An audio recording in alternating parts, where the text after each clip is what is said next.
ഈശോയുടെ പ്രത്യക്ഷീകരണത്തിന് സാക്ഷിയായി എന്നെ മാറ്റിയതിന് ഈശോയ്ക്കും അമ്മയ്ക്കും 1000 നന്ദി. എൻ്റെ പേര് ബബിത വിനോദ്. ഞാൻ കോട്ടയം ജില്ലയിലെ കടുത്തുരുത്തിയിൽ നിന്ന് വരുന്നു. ഇപ്പോൾ ഞാനൊരു നേഴ്സാണ്. ഞാനിപ്പോൾ UK താമസിക്കുന്നത്. ഞാൻ ആദ്യമായി ഉടമ്പടി എടുക്കുന്നത് 2019 അത് OETക്ക് വേണ്ടിയിട്ടാണ് ഞാൻ ഉടമ്പടി എടുക്കുന്നത്. ആ സമയത്ത് ഞാൻ ഒരു 12 വർഷം ഞാൻ ICSE സിലബസിൽ പഠിച്ച ആളാണ്. അപ്പോൾ എനിക്ക് നല്ല കോൺഫിഡൻസ് ഉണ്ടായിരുന്നു എനിക്ക് എക്സാം ഒറ്റ എഴുത്തിന് തന്നെ കിട്ടുമെന്നുള്ളത്. പക്ഷേ ആ സമയത്ത് ഞാൻ 3ാമത്തെ കുട്ടീനെ പ്രഗ്നൻ്റ് ആണ്.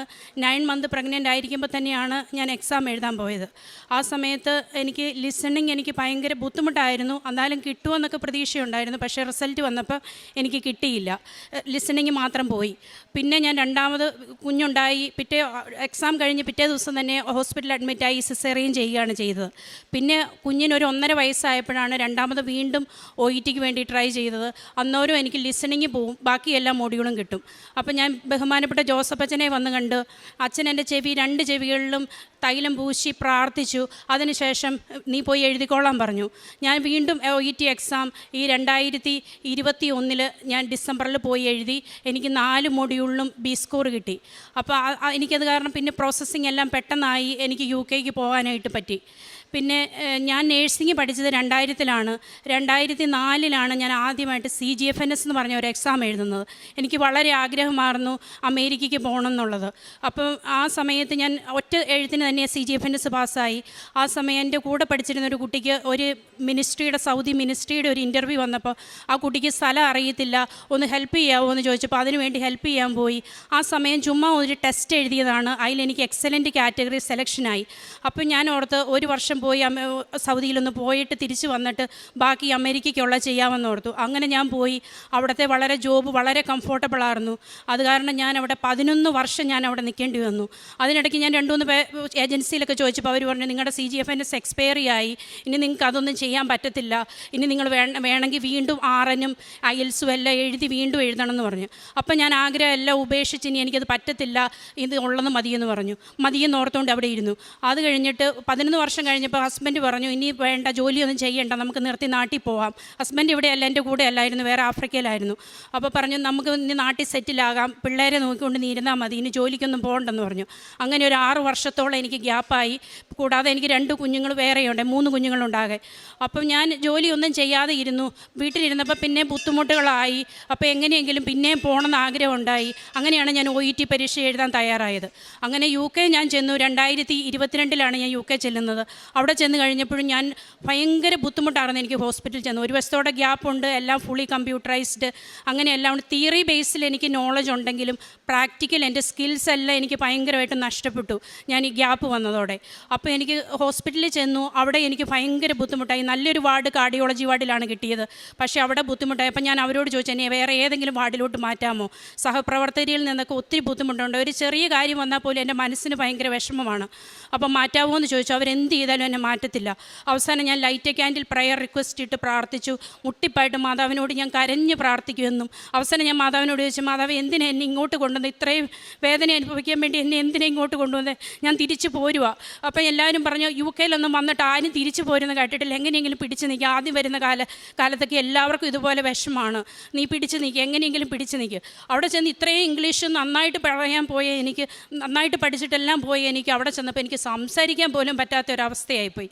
അത് കഴിഞ്ഞ് ഞാൻ ലൈറ്റ് ക്യാൻഡിൽ പ്രയർ റിക്വസ്റ്റ് ഇട്ട് എനിക്ക് മാതാവ് ICUലോട്ടൊരു ഇൻ്റർവ്യൂ തന്നു. അങ്ങോട്ട് ഞാൻ മാറി. അവിടെ ഒരു 8 മാസക്കാലമായപ്പോൾ അവിടെ ഒരു കുഴപ്പമൊന്നുമില്ലായിരുന്നു. 8 മാസം കഴിഞ്ഞപ്പോൾ പിന്നെയും സ്റ്റാഫ് ചിലരുടെ കയ്യിൽ നിന്നൊക്കെ ഭയങ്കരമായിട്ട് ബുദ്ധിമുട്ടുണ്ടായി. അപ്പോഴാണ് എനിക്ക് വീണ്ടും ഈ ആഗ്രഹം ഉണ്ടായത്, എന്തുകൊണ്ട് അമേരിക്കയുടെ എനിക്ക് ഒന്നുകൂടെ ഒന്ന് ട്രൈ ചെയ്തുകൂടാ. ആ ഇടയ്ക്കാണ് അമേരിക്ക OET അക്സെപ്റ്റ് ചെയ്തത്. അപ്പോൾ എൻ്റെ OET എക്സ്പയറി ആകാനായിട്ട് വെറും 6 മാസമേ ഉള്ളൂ. ആ സമയത്ത് ഞാൻ ഒരു സാറിനെ എനിക്കൊരു കോൺടാക്റ്റ് നമ്പർ കിട്ടി. അവിടെ വിളിച്ച് ചോദിച്ചപ്പോൾ അയാൾ പറഞ്ഞു നിങ്ങൾക്ക് സുഖമായിട്ട് ചെയ്യാം, നിങ്ങൾക്ക് ബോർഡിൻ്റെ എല്ലാ നേഴ്സിങ്ങിൻ്റെ എടുത്ത് ചെയ്തു തരാം, നിങ്ങളുടെ CGFNS സ്റ്റിൽ വാലിഡാണ്, ഇംഗ്ലീഷ് എക്സാമും കയ്യിലുണ്ട്, അത് കാരണം നിങ്ങൾ NCLEX RN മാത്രം എഴുതിയെടുത്താൽ മതി എന്ന് പറഞ്ഞു. അങ്ങനെ ഞാൻ NCLEX RN വേണ്ടി പ്രിപ്പയർ ചെയ്യാനൊന്നും എനിക്ക് ഒട്ടും സമയമില്ല. ഫുൾ ടൈം വർക്ക്, കുഞ്ഞുങ്ങളുണ്ട്, അത് കാരണം എല്ലാം എനിക്ക് ഒട്ടും സമയമില്ല ചെയ്യാൻ. അത് തന്നെയല്ല എനിക്ക് തൈറോയിഡ് ഉള്ള കാരണം എനിക്ക് ഭയങ്കര ഓർമ്മക്കുറവാണ്. എന്തെങ്കിലും ഒരാളുടെ എൻ്റെ ഫ്രണ്ട്സിൻ്റെ പേര് പോലും ഞാൻ എപ്പോഴും മറന്നു പോകും. കണ്ടു കഴിഞ്ഞാൽ എനിക്കൊന്നും സംസാരിക്കാൻ പോലും പറ്റത്തില്ല. അതേപോലെ ഞാൻ മറന്നു പോവാണ് പേരുകൾ പോലും. അപ്പം ഞാൻ ഓർത്ത് ദൈവമേ ഞാൻ ഇനി എങ്ങനെ പഠിക്കും? അപ്പം ഞാൻ ഓർത്ത് മാതാവിൽ ശരണപ്പെട്ടുകൊണ്ട് പഠിക്കാം. അപ്പോൾ ഈ പ്രാവശ്യത്തെ ഉടമ്പടി അഖണ്ഡ ജപമാലയിൽ എനിക്ക് പങ്കെടുക്കണം. അത്ര ആഗ്രഹത്തോടു കൂടി ഞാൻ ഓർത്തു എന്താണേലും വേണ്ടില്ല അഖണ്ഡ ജപമാലയ്ക്ക് വന്നിട്ട് NCLEX RN ഒരു ഡേറ്റ് എടുക്കാം, എന്നിട്ട് പഠിക്കാമെന്ന് ഓർത്തു. അങ്ങനെ ഞാൻ ഈ അഖണ്ഡ ജപമാലയിൽ പങ്കെടുത്തു. എൻ്റെ കാല് സർജറി ചെയ്ത് എൻ്റെ കാലിനൊരു 3 ഫ്രാക്ചർ ഉണ്ടായി. ഏകദേശം 9 പ്ലേറ്റും ഒരു 24 സ്ക്രൂവും എൻ്റെ ഈ ലെഫ്റ്റ് കാലിലുണ്ട്, ലെഫ്റ്റ് ആങ്കിളിന്. ആ കാലും വെച്ചുകൊണ്ട് ഞാൻ ഉടമ്പടി ഒരു 80 വോളണ്ടിയർ സെഷൻ വരെ ഞാൻ നടന്നു വന്നു.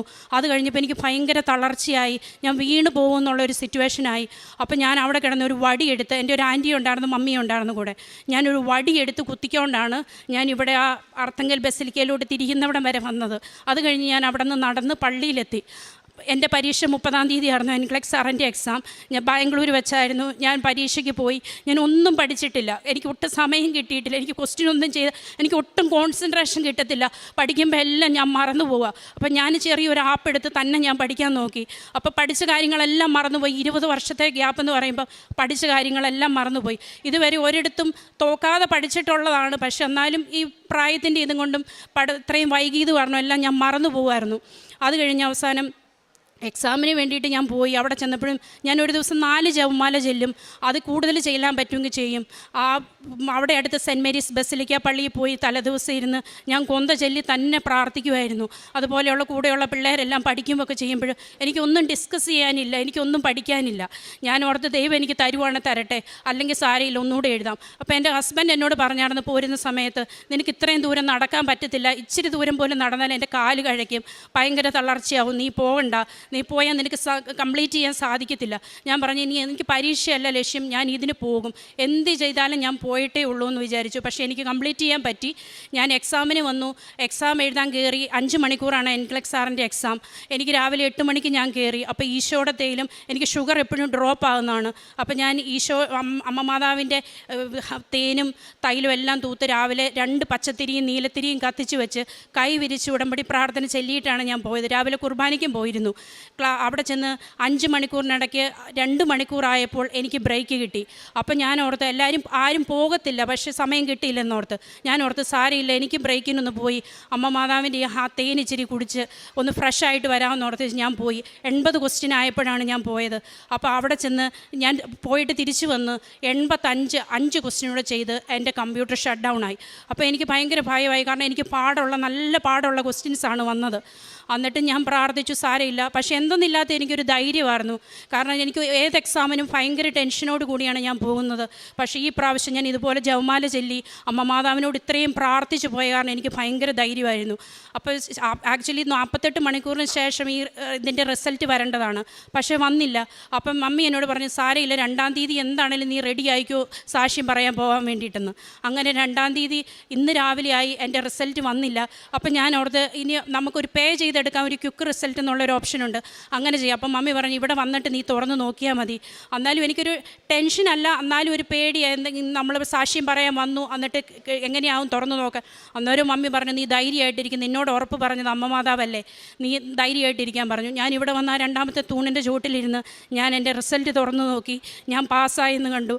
എനിക്ക് ഞാൻ എത്ര നന്ദി പറഞ്ഞാലും അമ്മ മാതാവിനോട് മതിയാകത്തില്ല. കാരണം നമ്മുടെ എത്ര വലിയ ആഗ്രഹമാണെങ്കിലും, നമ്മൾ ഉപേക്ഷിച്ച് കളഞ്ഞ ആഗ്രഹമാണെങ്കിലും അമ്മ അത് ഒരിക്കലും ഉപേക്ഷിക്കുകയില്ല. അമ്മ അത് നമുക്ക് സാധിച്ചു തരും. ഈ NCLEX RN ഒരു ചിന്ത പോലും ഞാൻ എൻ്റെ മനസ്സിൽ നിന്ന് ഉപേക്ഷിച്ചതാണ്.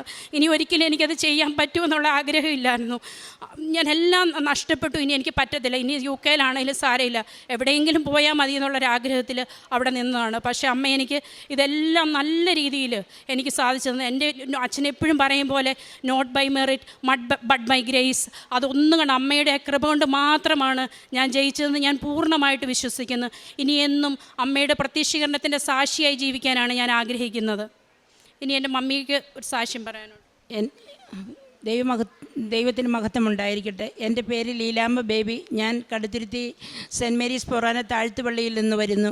എനിക്ക് ഒരു 2021 മുതൽ എൻ്റെ നട്ടലിന് ബൾജിങ് ആയിട്ട് എനിക്ക് ഓപ്പറേഷൻ മാത്രമേ വഴിയുള്ളൂ. കേരളത്തിലെ പ്രശസ്തമായ എല്ലാ ആശുപത്രികളിലും പോയി, രാജഗിരിയിൽ മറ്റേ മാർസ്ലീവായിലും കാരിത്താസിലും ഒക്കെ പോയി. അവരെല്ലാം പറഞ്ഞു ഓപ്പറേഷൻ മാത്രമേ വഴിയുള്ളൂ, പക്ഷെ അത് വിജയിക്കുമെന്ന് ഞങ്ങൾക്ക് പറയാനും പറ്റില്ലെന്ന് പറഞ്ഞു. ഞാനതിന് തയ്യാറായില്ല. കാരണം 36 വർഷമായിട്ട് എനിക്ക് ഷുഗർ ഉള്ളതാണ്. അപ്പം ഞാനതിന് തയ്യാറായില്ല. ഓപ്പറേഷൻ ചെയ്താൽ വിജയിക്കുമെന്ന് അവർ പറയാത്തതുകൊണ്ട് സമ്മതിച്ചില്ല. പക്ഷേ ഞാനിവിടെ കഴിഞ്ഞ വർഷത്തെ അഖണ്ഡ ജപമാല റാലിയിൽ ഞാൻ കൂനിപ്പോയായിരുന്നു. നടക്കാൻ പോലും വയ്യാത്ത അവസ്ഥയായിരുന്നു. പക്ഷേ ഞാൻ കഴിഞ്ഞ വർഷത്തെ അഖണ്ഡ ജപമാല റാലിയിൽ പങ്കെടുത്തു. അതോടുകൂടി പൂർണ്ണമായും മാറിയില്ലെങ്കിലും എനിക്ക് എൻ്റെ കാര്യങ്ങളെല്ലാം ചെയ്യാൻ പറ്റും, നിവർന്ന് നടക്കാൻ പറ്റും, എല്ലാ ദിവസവും പള്ളിയിൽ പോകാൻ പറ്റും. എല്ലാ കാര്യങ്ങളിലും എൻ്റെ അമ്മ എന്നെ അനുഗ്രഹിച്ചു. അതുകൂടാതെ എൻ്റെ കാല് പഴുത്തിട്ട് കഴിഞ്ഞ മെയ് മാസത്തിൽ എൻ്റെ കാലിൻ്റെ ഒരു വിരൽ പഴുക്കാൻ തുടങ്ങിയിട്ട് അത് പഴുത്ത് ആ വിരൽ കംപ്ലീറ്റ് പഴുത്ത് കറുപ്പ് കയറി അത്ര ദുസ്സഹമായി വേദനയായി. ഡോക്ടർ എന്നോട് ഹോസ്പിറ്റലിൽ ചെന്നപ്പോൾ പറഞ്ഞു, വേഗം തിയേറ്ററിലേക്ക് കയറിക്കോ, ഇപ്പോൾ തന്നെ നഖ എടുത്ത് കളഞ്ഞ് അത് കീറി അവിടുത്തെ പഴുപ്പെല്ലാം കളഞ്ഞത് ക്ലീൻ ചെയ്യണം, അല്ലെങ്കിൽ പഴുപ്പ് മുകളിലേക്ക് കയറുമെന്ന് പറഞ്ഞു. അപ്പം ഞാൻ പറഞ്ഞു, വേണ്ട ഡോക്ടറെ, കൃപാസനമേ രക്ഷപ്പെടുത്തു എന്ന് പറഞ്ഞു. അപ്പോൾ ഡോക്ടർ ഒന്ന് ചിരിച്ചു. അത് കഴിഞ്ഞ് ആൻറ്റിബയോട്ടിക് തന്ന് ഡോക്ടർ വിട്ടു. എന്ന് വെച്ചാൽ ഒരാഴ്ച കഴിഞ്ഞ് വേഗം അന്നം ഇത് കുറഞ്ഞില്ലേ അപ്പം തന്നെ ഇത് ചെയ്യണമെന്ന് പറഞ്ഞു. അപ്പം ഞാൻ എന്നിട്ട് വീട്ടിൽ വന്നു കഴിഞ്ഞ് ആൻറ്റിബയോട്ടിക് ഒക്കെ കഴിച്ചിട്ട് കൂടുമല്ലാതെ ഒരു കുറവില്ല. ഞാൻ അമ്മയുടെ വിശുദ്ധ ഉപ്പെടുത്ത് ചൂടുവെള്ളത്തിലിട്ട് എൻ്റെ വിരൽ മുക്കി പിടിച്ചു. അതുകൂടാതെ അമ്മയുടെ തൈലം പുരട്ടി ഞാൻ എന്നും പ്രാർത്ഥിക്കുമായിരുന്നു.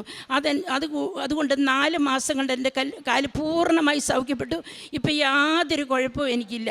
പിന്നെ ഒരുപാട് കാരുണ്യപ്രവൃത്തി എനിക്ക് പറ്റാവുന്നതിലപ്പുറം ഞാൻ ചെയ്യുന്നുണ്ട്. എനിക്ക് ദാനധർമ്മങ്ങളായാലും മറ്റ് പുണ്യപ്രവൃത്തികൾ ചെയ്യും. നേരത്തെ എനിക്ക് മറ്റുള്ളവരുടെ കുറ്റം പറയുന്നൊരു സ്വഭാവം ഉണ്ടായിരുന്നു. അതെല്ലാം എൻ്റെ അമ്മയെടുത്ത് മാറ്റി തന്നു.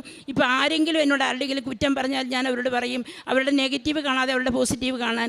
അങ്ങനെ എല്ലാ വിധത്തിലും അമ്മ എനിക്ക് ഒരുപാട് അനുഗ്രഹങ്ങൾ തന്നു. എൻ്റെ മകളെ അനുഗ്രഹിച്ചു. ഇത്രയാണ് എനിക്ക് പറയാനുള്ളത്. ദൈവത്തിന് സ്തുതി.